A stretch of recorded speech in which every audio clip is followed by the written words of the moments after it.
Nay! Nay! Uy, hindi si nanay.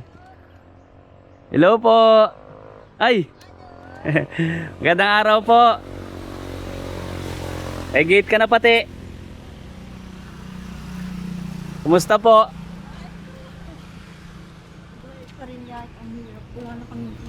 Wala na pong tubig. Sige po, pwede ako pumasok, Nay. May harang na gate, oh. O, Nay. Nagbibigay sala. Blessings. Blessing naman. Papasok po ako. Sige po. Uy, ang dami na naman po. Alam bunga. Bulaklak na naman. Ano po ginagawa niyo, Nay? Maglalaba ako. Ano naglalaba ka? Paano nga paglaba po kung wala pong tubig? Ay, ganito. Yung mga sinahod ko sa ulan. Ang lalabo. Ang malabo. Nagdadaga ako. Ano ba ito wala? Kaya nga po. Nabisita po ulit natin si ate. Kumusta po kayo dito, ate? Ha?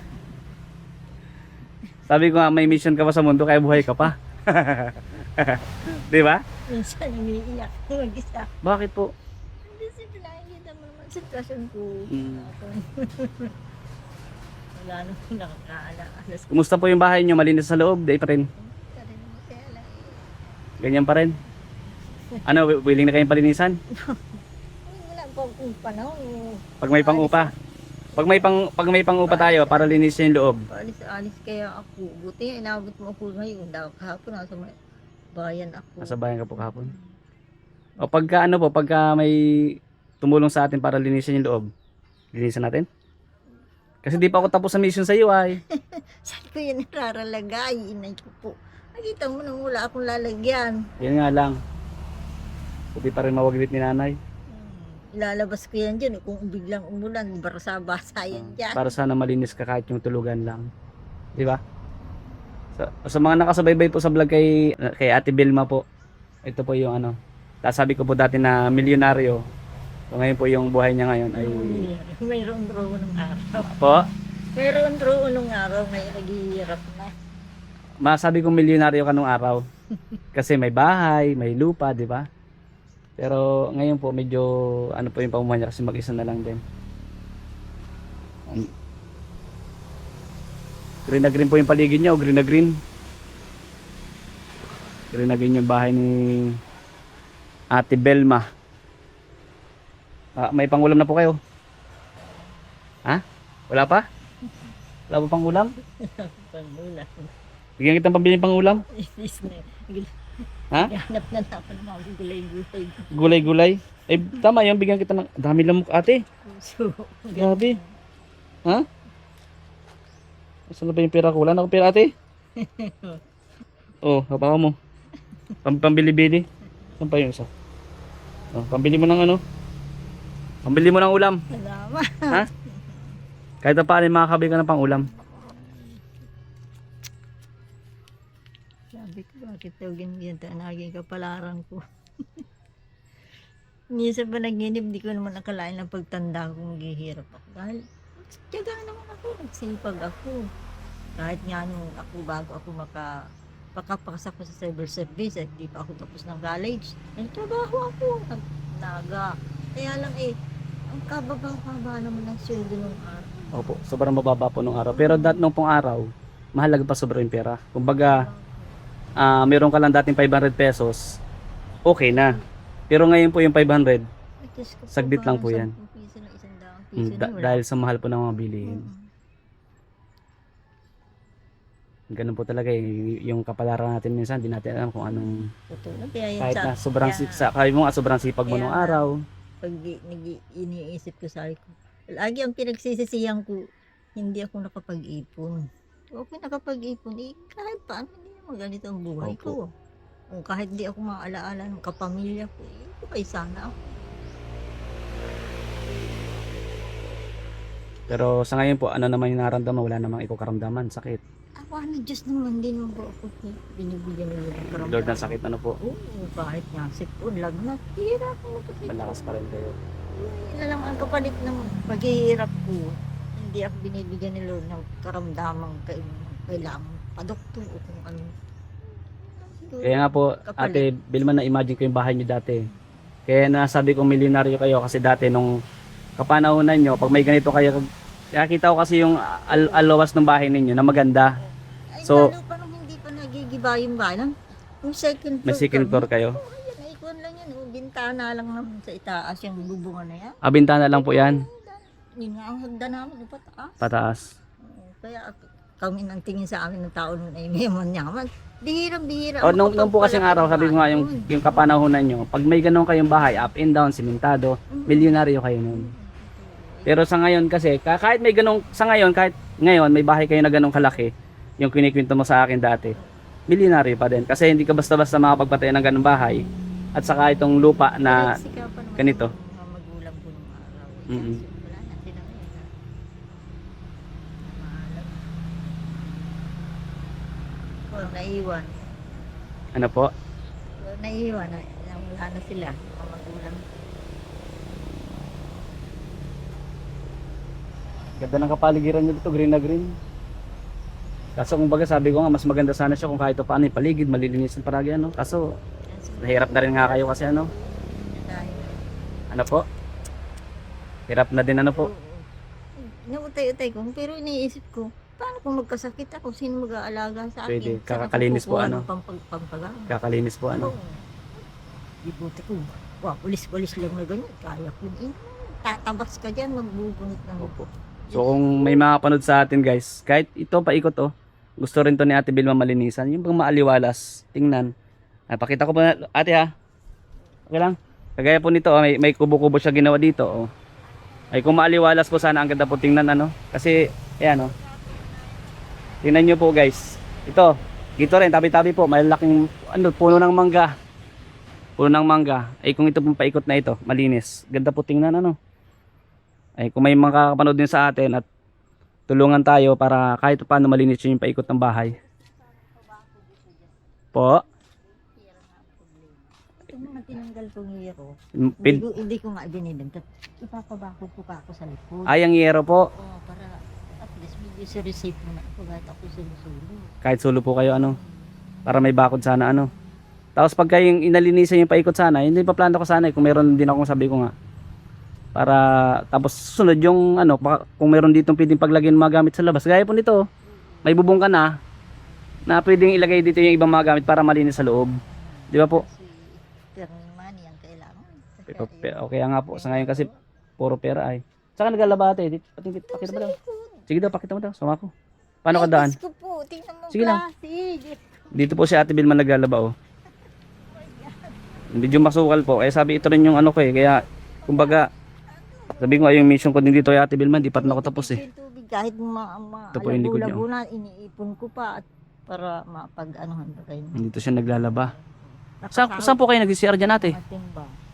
Saan yung CR nyo na ate? Ay, doon. Sa baliw ako? Wala na nga, di ba na? Gusto ko makita yung ano yung ambience na. Dahil mangga, tabi-tabi po. Sayang nga. Mangga ano. Ito guys oh, tabi-tabi po. Malinis, kung malinis to, ang gandang tingnan. Di po mga lansunis nyo, wala pang bunga? Wala. Ay, ang dami pong sorry po. Ang dami pong bunga ng mangga. Hindi nyo po ba kinukuha? Ay, naglalagnag na.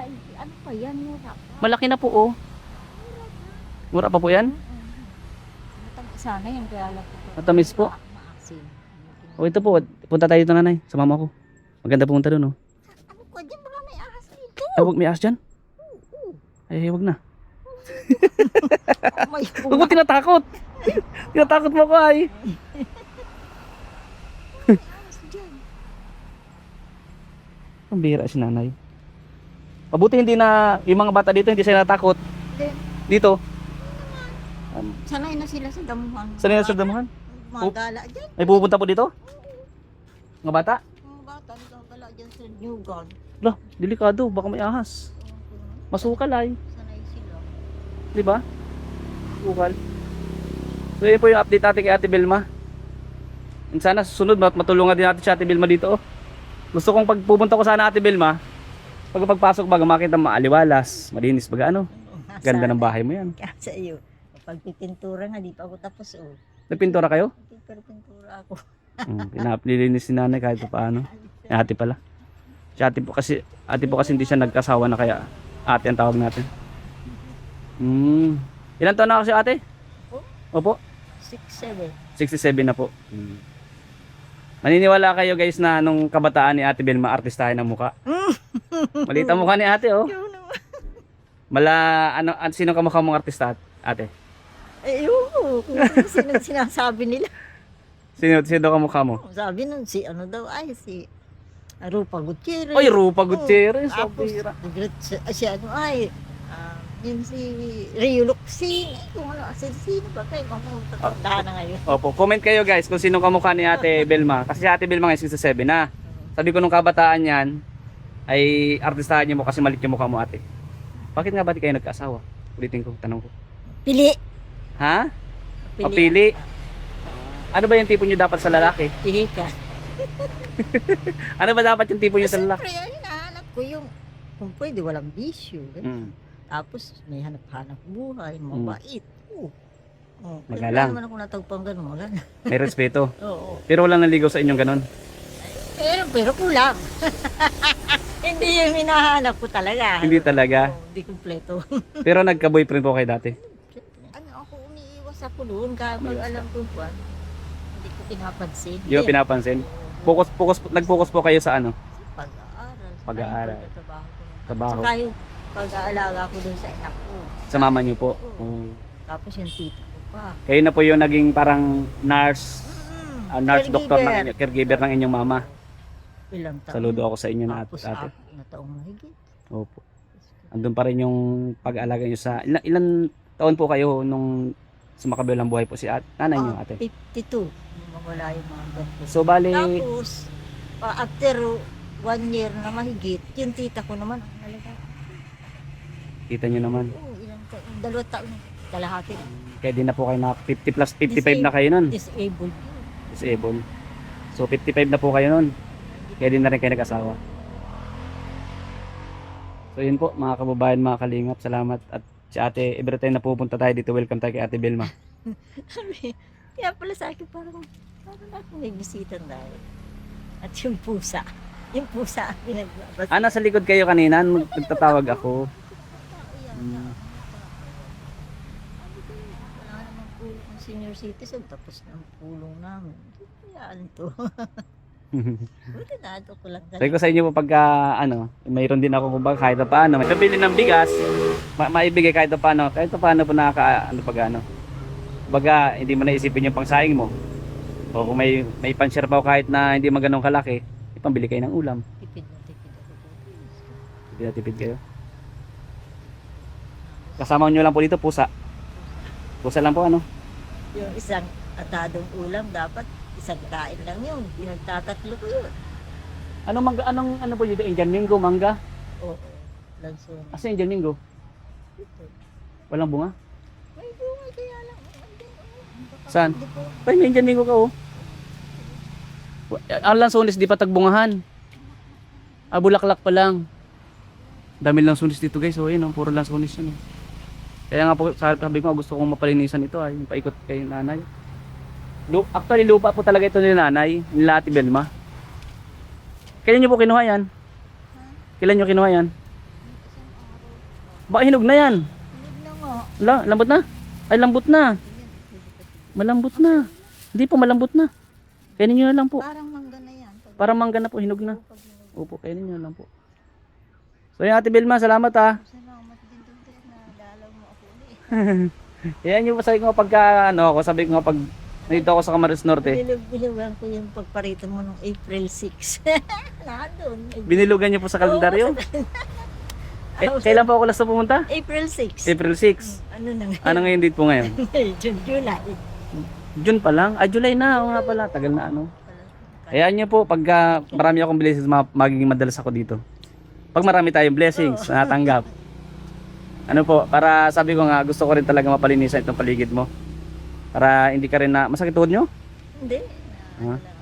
Para hindi rin kayo, kasi alam ko iniisip nyo rin, gusto nyo malinis eh. Di ba? Nung kabataan ko, hindi ganito. Yung mga edad 30s, ganyan, early 30s ko. Malinis. Late 20s. Mm. Garden ko yan. Ito po. O yan likod, garden ko. Kaya makikita mo dyan tanim, hindi na mo. Mga tanim. Oo nga po ano. Maganda rin dito magtanim ng kamote. Maganda ang lupa niyo po ano. May ampalaya ako nun, may gabi, may mais dyan. Tapos yun, galugod, pinya. Pinyahan. Ako lang mismo, ako lang surong itong tatanim. Ikaw lang po talaga. Sipag niyo. Tabang inalagaan niyo si nanay dito. Oo, masipag ako. Pero nung inalagaan niyo po si nanay niyo, up and down pa itong bahay niyo. Oo. Up and down pa.